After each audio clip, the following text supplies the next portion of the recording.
Ana, bienvenida. Hoy vamos a hablar de los contratos consensuales y reales y específicamente de el contrato de compraventa, que vamos a decir que es el contrato que envuelve casi todas las características generales de los contratos. Vamos a ponerlo como el ejemplo clásico de todos los contratos. Y que además es, vamos a llamarlo así, el contrato que nosotros los abogados pues realizamos con mayor frecuencia cuando hablamos de compraventa de vehículos, cuando hablamos de compraventa de inmuebles y de cualquiera de las actividades comerciales que pueden envolver el intercambio de bienes y servicios.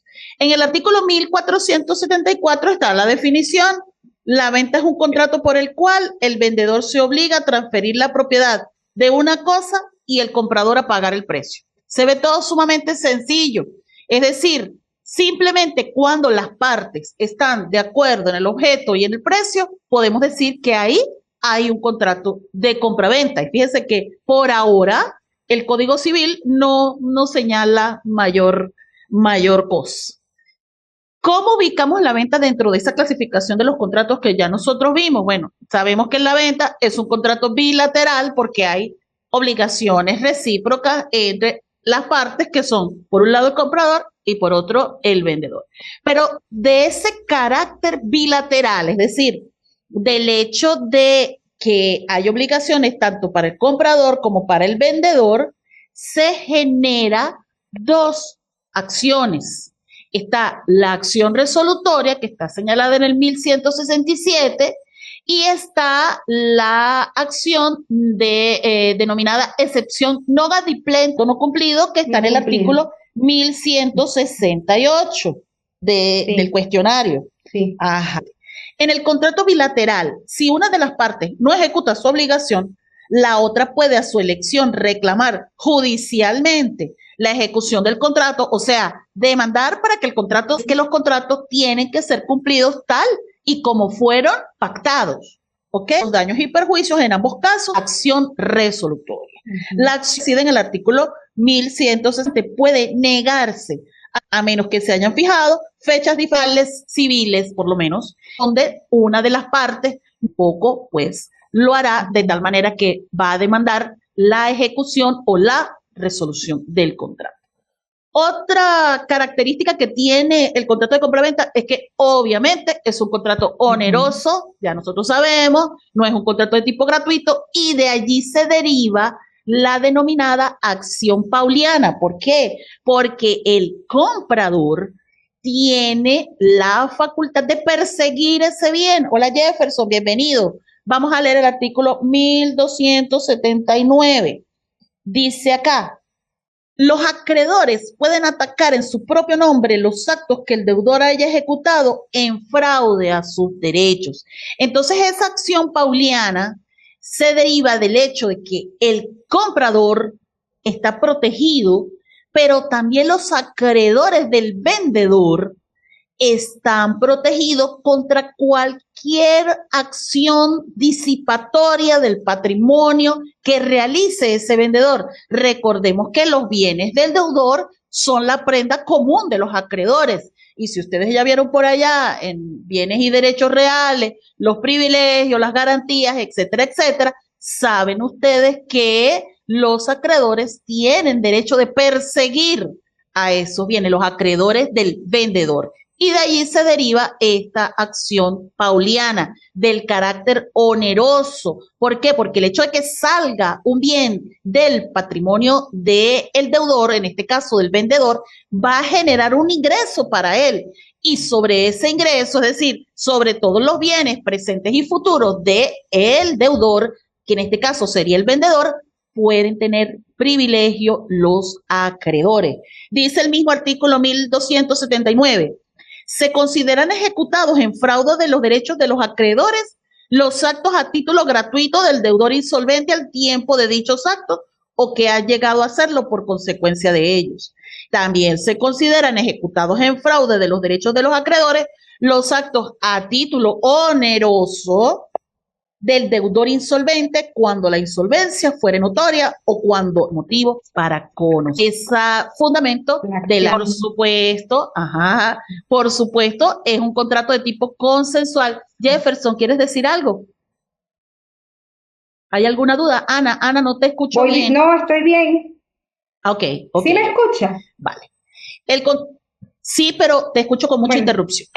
El contrato, sí, hay algo allí que está sucediendo. El contrato de venta también es pues un contrato consensual porque sabemos que se perfecciona con el simple consentimiento de las partes, pero hay unos casos especiales donde es necesario que se cumplan ciertas formalidades para que la venta sea oponible a terceros. No para que la venta exista, ojo, porque la venta es un contrato consensual, pero la ley exige en ciertos casos que para que esa venta sea oponible a terceros deben cumplirse ciertos requisitos. Entonces tenemos que en el caso de los bienes inmuebles, la ley exige que debe hacerse el registro de la correspondiente escritura o del correspondiente documento de venta. Y en el caso de los vehículos, ya sabemos que la ley de transporte terrestre exige que debe, una vez hecho el documento traslativo de la propiedad de un vehículo, se dispone de 30 días continuos para realizar el respectivo título, el nuevo título, ante el Instituto Nacional de Transporte Terrestre.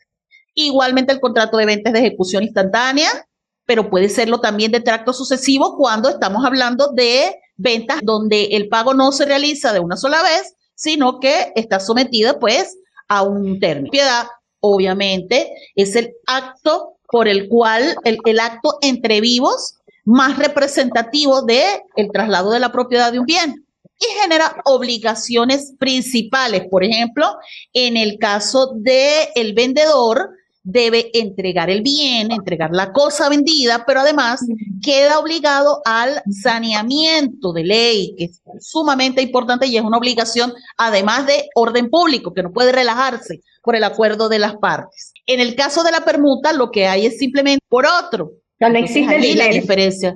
Exacto, no se va a pagar, pues la diferencia es obvia. En la venta estamos trasladando propiedad, mientras que en el arrendamiento estamos cediendo uso y disfrute, más no la propiedad del bien.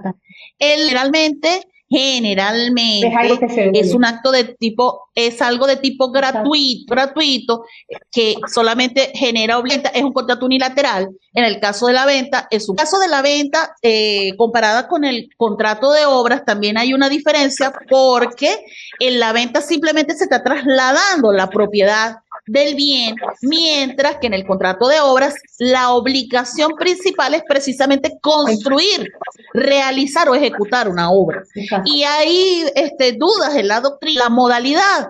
Entonces el mismo Código Civil resuelve y dice que cobrando la obra con los bienes que le está dando, con los materiales que le está dando el propietario, pues desde un inicio se tiene como que esa nueva obra trabaje con sus recursos propios, con sus materiales propios. Allí sí podríamos hablar de que al final debe hacerse un traslado de la propiedad. Y son esos famosos documentos de construcción donde el constructor declara que realizó a expensas de Mayela Morales una casa de tantas habitaciones, de piso de tal cosa, y que hace la escritura, hace esa declaración para efectuar. En el caso de la venta y del mandato, pues también las partes están negociando bienes que les son propios, es decir, el vendedor está vendiendo un bien que le es propio. En cambio, en el mandato es precisamente una facultad que se otorga a una persona a través de un documento que es un poder para que realice actividades, y en esas actividades o entre esas actividades, cuando los poderes son actos jurídicos de administración y disposición, puede incluso realizar contratos de compra-venta, pero nunca van a ser en nombre propio, sino que siempre van a ser en nombre del mandante, del poder dante. Tenemos la venta y la dación en pago. Se supone que hay una obligación previa que va a ser cancelada mediante la dación en pago de un bien X o Y. En cambio, en la venta, pues simplemente hay un acuerdo entre las partes para hacerle el traspaso de una propiedad. La venta y el mutuo es un contrato, la venta es un contrato oneroso, va a incluir el hecho de que ese bien ya no se pueda utilizar, por ejemplo, en el caso del dinero, no se va a poder utilizar, sino que hay que pagar devolver la cantidad de dinero, pero no el mismo dinero que me entró en mis manos, sino pues otra cantidad de dinero del circulante. En cambio, la venta... Bienes fungibles. Ajá, es fungible, correcto. En cambio, la venta, pues... Bien. Ajá. Ahora, en cuanto a los elementos esenciales de la venta. Aquí como en todos los contratos, la venta tiene que tener unos elementos esenciales para su existencia, es decir, aquellos sin los cuales el contrato es nulo o simplemente no existe, y aquellos elementos que son necesarios para que el contrato sea válido y se generen derechos y obligaciones válidas. Y entonces tenemos en primer lugar como elementos esencial para la existencia es que exista el consentimiento. Si estamos hablando de que es un contrato consensual, si no existe consentimiento, pues simple y llanamente pues el contrato no existe. Vamos a leer el artículo 1141. A ver, por aquí lo tengo.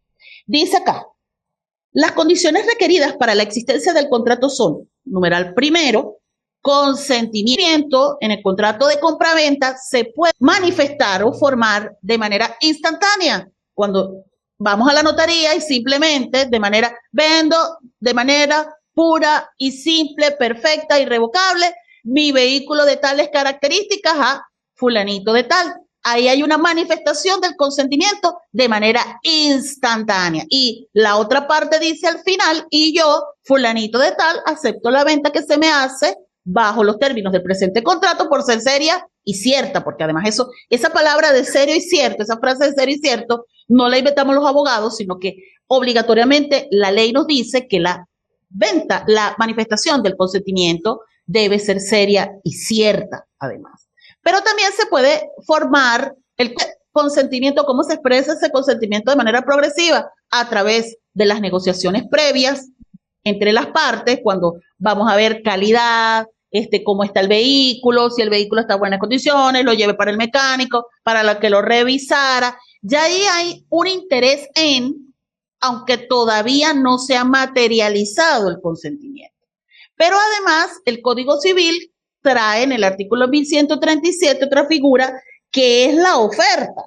La oferta de la venta es precisamente eso, el ofrecimiento que se hace de un bien que pasa porque la otra parte, es decir, el comprador va a aceptar esa oferta. Entonces tenemos dos aspectos allí, tenemos una oferta y tenemos una aceptación. ¿Cuáles son las reglas de esa oferta? Bueno, en primer lugar se perfecciona la venta, se perfecciona el contrato cuando llega al conocimiento de la otra parte, es decir, cuando la aceptación del comprador llega al vendedor oferente, podemos decir que ahí se ha perfeccionado el consentimiento, se ha manifestado el consentimiento, por tanto, ya existe el contrato. En segundo lugar, la oferta es revocable mientras el oferente no tenga conocimiento de la aceptación. Es decir, en ese interín de tiempo entre la oferta y la manifestación de la aceptación por parte de ese posible comprador, de ese futuro comprador, mientras el oferente no tenga conocimiento de la manifestación de la aceptación, la oferta es revocable. Igualmente, la oferta puede ser dirigida a una persona o puede ser dirigida a varias personas, porque ya sabemos que un mismo bien puede ser propiedad de varias personas, como por ejemplo en el caso de los bienes de una herencia o de la comunidad de bienes. En el caso de la aceptación siempre debe ser pura y simple. No sometida a ningún término, no sometida a ninguna modalidad que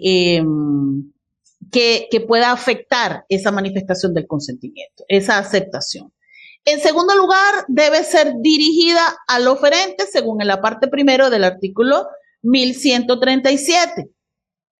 Debe ser, en tercer lugar, oportuna, aunque es válido que esa aceptación sea tardía si se hace saber de inmediato, como lo dice el artículo, en la parte segunda del artículo 1137.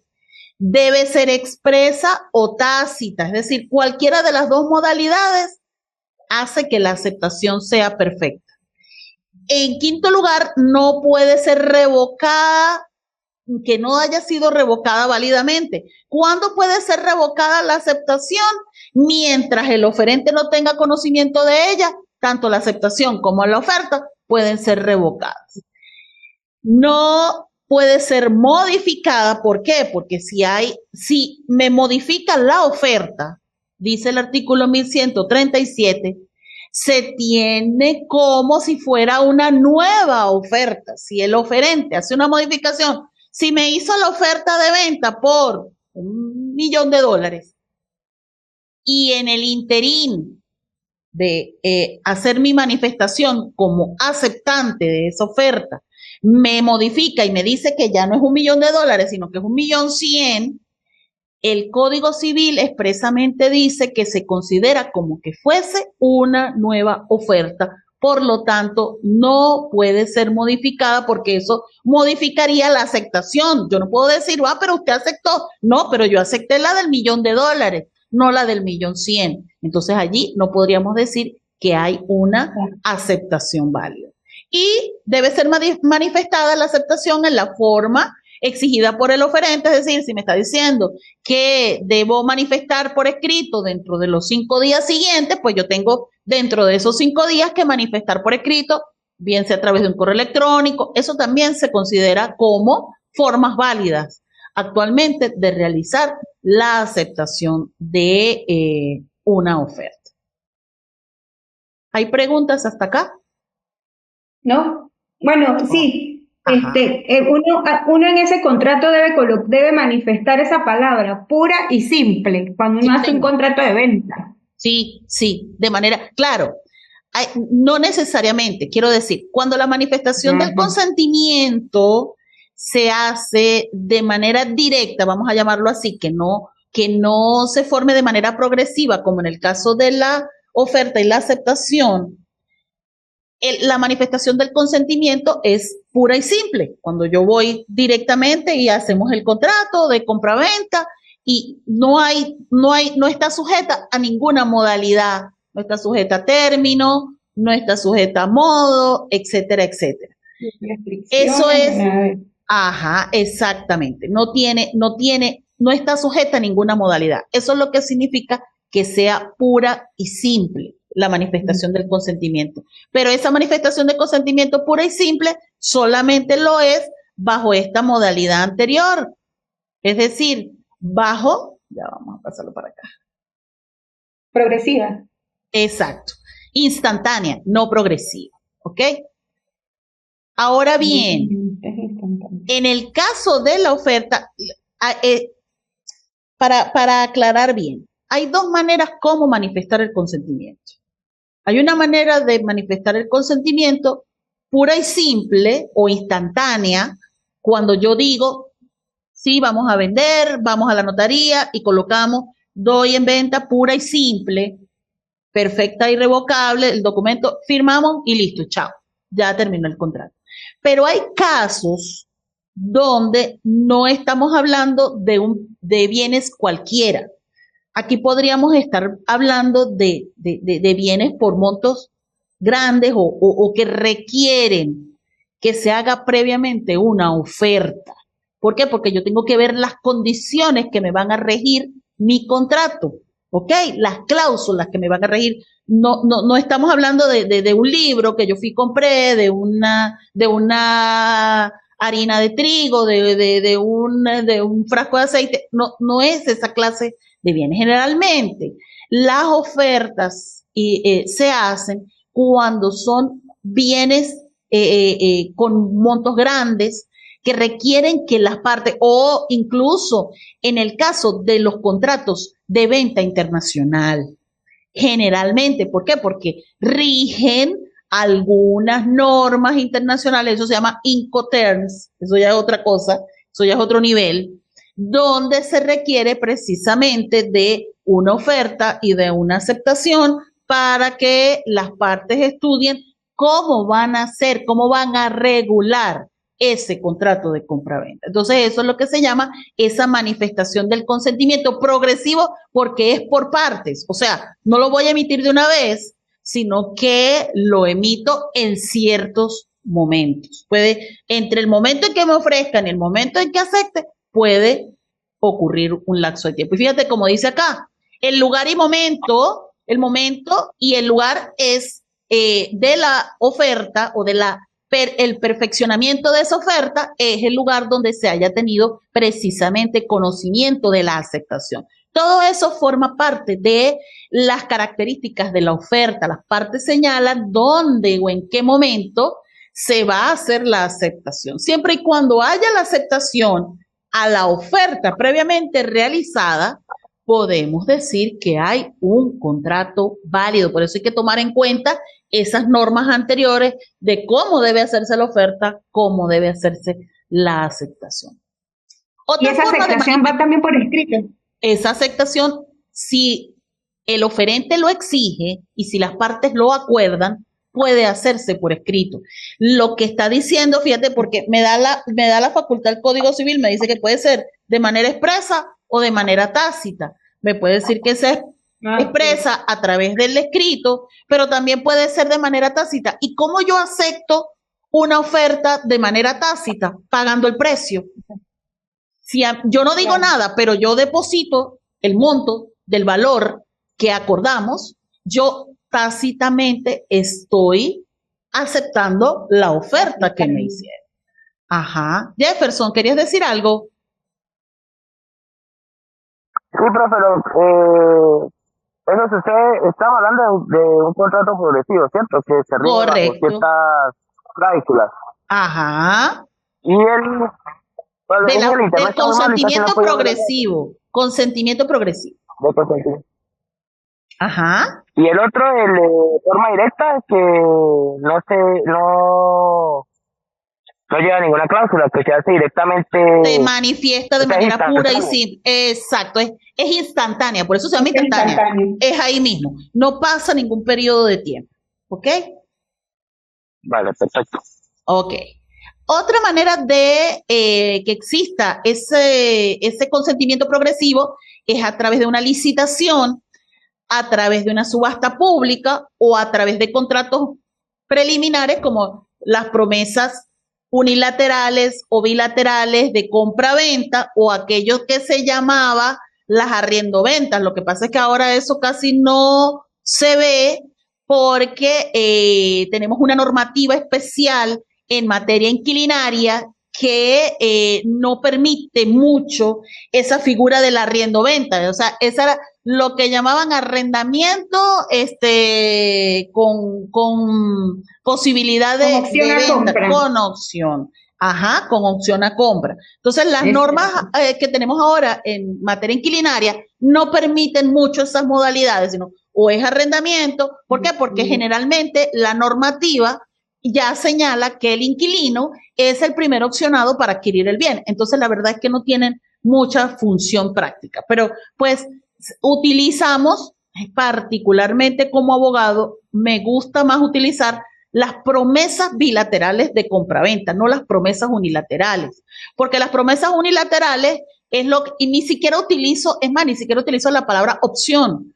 Porque la palabra opción significa que la otra parte, ha dicho la sala de casación civil, la otra parte puede aceptar o no, o cumplir o no, se le da la opción. Entonces es preferible hablar de promesa bilateral de compra-venta, donde el promitente vendedor promete vender, el promitente comprador promete comprar. Y eso es mucho más factible y mucho más viable que las llamadas opciones, que esa palabra opción de compra no existe en el Código Civil, o las promesas unilaterales. Hay ventas también que son sometidas a modalidades como las ventas sujetas a ensayo previo, que están sometidas a una condición suspensiva. ¿Y cuál es la condición suspensiva? Pues que el bien sirva para lo que se está vendiendo. Por eso es que se llama sujeta a ensayo previo. El comprador va a decidir bajo el ensayo previo si la mercancía o el bien sirve para lo que se lo están vendiendo, por lo tanto está sometida a una condición suspensiva. Se suspende hasta que el comprador determina que sí el bien pues tiene la utilidad para la cual lo está adquiriendo. Las ventas ad gustum, que están sometidas también a una condición suspensiva potestativa. ¿Por qué? Porque va a depender del gusto del comprador. Eso de que pruébelo tantos días y si no, pues lo devuelve. Eso es una forma de venta ad gustum. Las ventas en globo. ¿Y un ejemplo de eso? Esas ventas. Lo que pasa es que eso no lo vemos aquí, eso lo vemos en las formas esas de venta, de televentas, donde dice pruébelo por tantos días, aunque aquí yo lo vi por allí por unos colchones que decían así, pruébelo por tantos días. Antes, lo que pasa es que nuestra economía tiene unas condiciones específicas. Aquí generalmente no se utiliza eso de pruébelo y si no le gusta devuélvalo. Nuestros comerciantes no se utiliza mucho, pero básicamente eso es un ejemplo de una venta ad gustum. Pero puede ser, por ejemplo, que nosotros queramos comprar una cosecha, ¿ok? El producto de una cosecha. Si esa cosecha es del gusto del comprador, el contrato será entonces perfecto. En tal caso, pues no. Las ventas en globo, que es cuando pues simplemente se vende una cantidad de bienes sin hacer la verificación de pesos, de medida, etcétera, etcétera, y la obligación está en recibir, pues, la mercancía tal y como viene. Eso es como vender un inmueble a puerta cerrada. Con todo lo que contiene,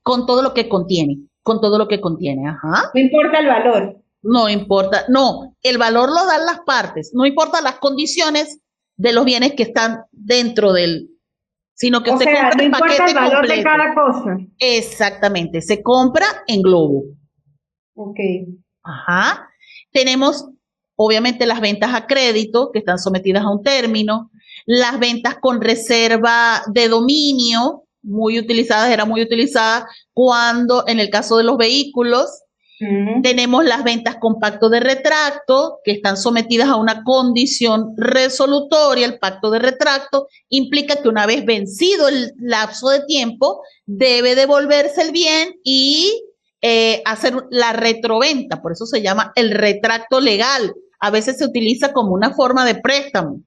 Y la venta con arras, que es cuando se dan en las promesas bilaterales de compraventa, generalmente para amarrar los negocios se generan arras.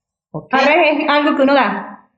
Exactamente, que se da una cantidad que establecen las partes como garantía del cumplimiento de las obligaciones. Cuando damos unas arras, no hay lugar a cláusulas penales. Eso es muy importante que ustedes lo deban conocer. No podemos incluir dos penalidades, arras y cláusula penal. O tenemos arras, o incluimos arras, o incluimos cláusula penal. Creo que nos queda poco tiempo, pero parte de esos elementos esenciales para la existencia y la validez son la capacidad. Por lo tanto, hay dentro del Código Civil incapacidades para vender y comprar. Por ejemplo, entre marido y mujer no es válida la compraventa porque se supone que ahí hay una oposición de intereses. Por lo tanto, la sanción será la nulidad relativa, porque a menos que alguien se vea afectado, pues el contrato, si nadie sabe de él, porque precisamente es entre los cónyuges, nadie va a saber de él, nadie entonces va a solicitar la nulidad. La sanción ahí es la nulidad relativa. Hay incapacidades para comprar que están establecidas en el artículo 1482 y tenemos incapacidades, por ejemplo, están establecidas, vamos a leerlo rapidito, lo que pasa es que no quiero que se me vaya el tiempo. 1482 dice: no pueden comprar, ni aún en subasta pública, el padre y la madre no pueden comprar los bienes de los hijos, Los tutores, protutores y curadores, los bienes de las personas que están sometidas a su tutela, los mandatarios, administradores o gerentes, los bienes que están encargados de vender o hacer vender, y los empleados públicos, los bienes de la nación. Y los magistrados. Y los magistrados, por supuesto, tampoco, que es esto que se llama por acá, el pacto de cuota litis, que no puede ser ni con los magistrados ni los abogados. Podemos exigir que los bienes de los juicios que estamos llevando nos queden definitivamente a nosotros como parte del pago de nuestros honorarios por como fundamento la ética profesional. Sin embargo, estos pactos de cuota litis o estas ventas están sometidas a nulidad relativa porque aquel que se ve afectado es quien va a tener la potestad de hacer la determinación de solicitar la nulidad. En el caso de las incapacidades para comprar, la sanción también será una nulidad relativa, excepto en los casos de los numerales cuarto y quinto de los empleados públicos y los magistrados que están viciados esas ventas de nulidad absoluta. Igualmente, hay incapacidades derivadas de la nacionalidad de el comprador, porque en el caso de las naciones extranjeras están impedidas de comprar solamente los edificios donde estén sus embajadas o legaciones. De resto, no pueden adquirir ningún otro bien. En el caso de los institutos de manos muertas son aquellos que se forman con bienes producto de una donación, generalmente, como tipo fideicomiso. En esos casos, los institutos de manos muertas tampoco pueden ni vender ni comprar, y está viciado esas ventas de nulidad absoluta. Igualmente, hay incapacidad para vender cuando sobre los bienes hay prohibiciones de enajenar y gravar, cuando hay embargo preventivo. Estamos cerrando con las incapacidades para vender. En el caso también de la declaratoria de quiebra y atraso, ese comerciante fallido no puede vender, obviamente, porque está en un proceso de liquidación de los bienes para hacer el pago a los acreedores. Igualmente, en el caso de las cesiones de bienes, cuando se dan en pago una cantidad de bienes para objeto de cubrir una deuda, también esos bienes están fuera de las posibilidades de vender. Ajá, Jefferson. Vamos a objeto, que es otro elemento esencial para la existencia de el contrato de compraventa. Esto debe ser posible, lícito, determinado o determinable. Entonces, en cuanto a lo que se refiere a la posibilidad de que la cosa exista para el momento de la compraventa, de tal manera que la venta no existe, no es inexistente para el momento de la celebración del contrato de la venta. Existir precisamente de esa venta o pedir la parte existente, la cosa ha perecido solamente en parte, cuando no ha perecido en su totalidad. Sí, a ver, por acá. Si son varias las cosas vendidas, en el caso de ellas, se va a considerar como un solo contrato, de tal manera que esas cosas, lo que se va a entregar, bien sea a determinación, parte que ha sobrevivido, o va a dar efecto en el caso de que las cosas hayan perecido. Cuando se vende un bien, es precisamente la nulidad absoluta con la existencia del objeto. Al existir el objeto, el contrato es nulo. Ahora, hay un caso especial y es el caso de la venta de las cosas futuras. Vamos a leer el artículo 1156. Dice por acá: las cosas futuras pueden ser objeto de los contratos, salvo disposición especial en contrario. Sin embargo, no se puede renunciar a una sucesión aún no abierta, ni se le pone el consentimiento de aquel de cuya sucesión se trate. Entonces, se pueden vender las cosas futuras, la cosecha esperada. Tenemos una cosecha en siembra, vamos a esperar al momento de la recolección para determinar cuánto será el valor final de la venta, pero en ese caso, si se puede, de la venta de las cosas futuras, es la venta de una sucesión no abierta. De ninguna manera se pueden vender las cosas que forman parte de una sucesión Y no pueden venderse los bienes que, por ejemplo, las cosas que son comunes. No podemos vender, por ejemplo,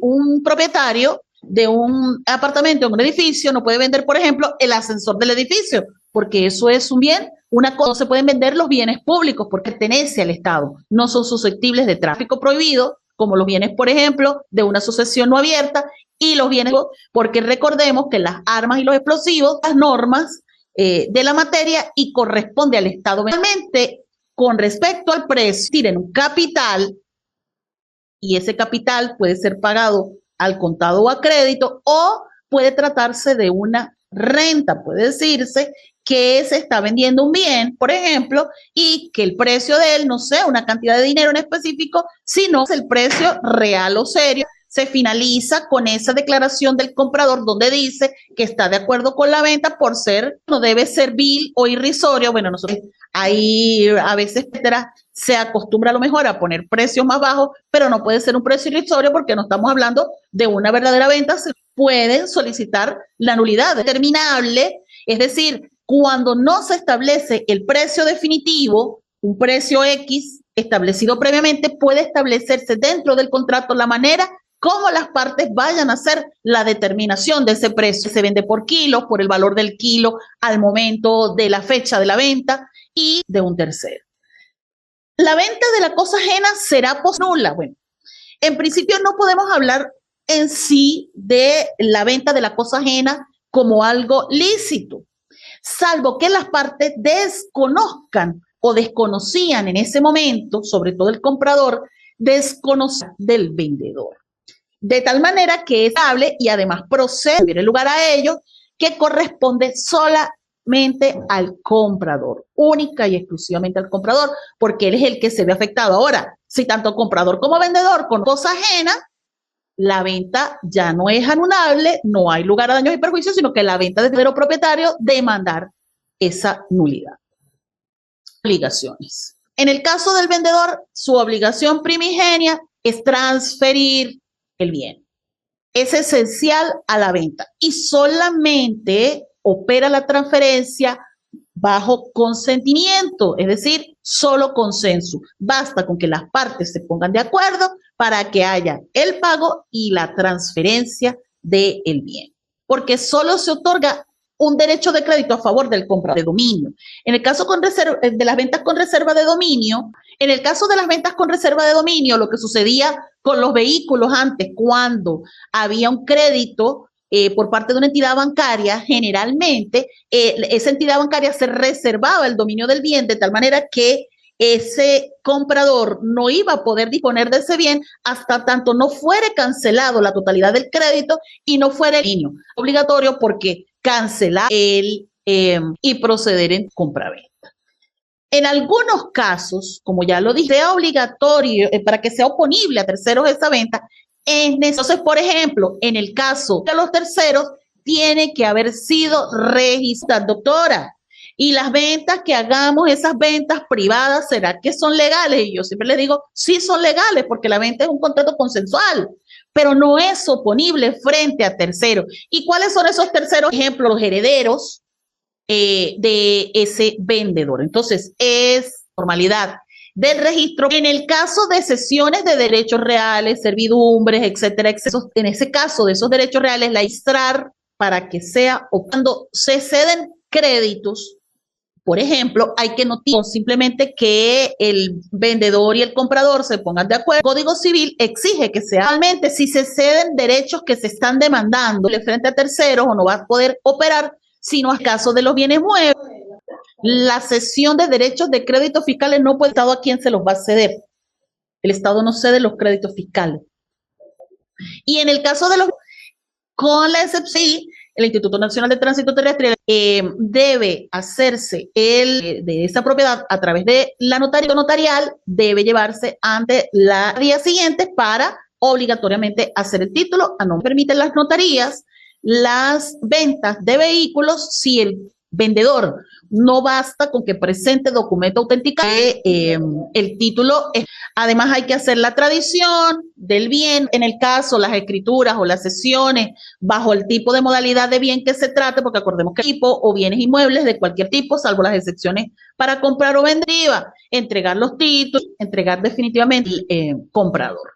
El vendedor debe garantizar al comprador que va bien, pero además para la cual fue ofrecida. La garantía de la obligación de saneamiento tiene dos aspectos: la posesión pacífica en caso de evicción y la posesión útil por defectos o por vicios ocultos. El saneamiento es una obligación de orden público, no puede evadirse. En todo contrato, al finalizar la declaración de saneamiento de ley, siempre tiene que haber esa sea víctima de evicción, sea vendida por defectos. A dejarlo hasta aquí por ahora. Hágamelo saber a través de la plataforma, por favor.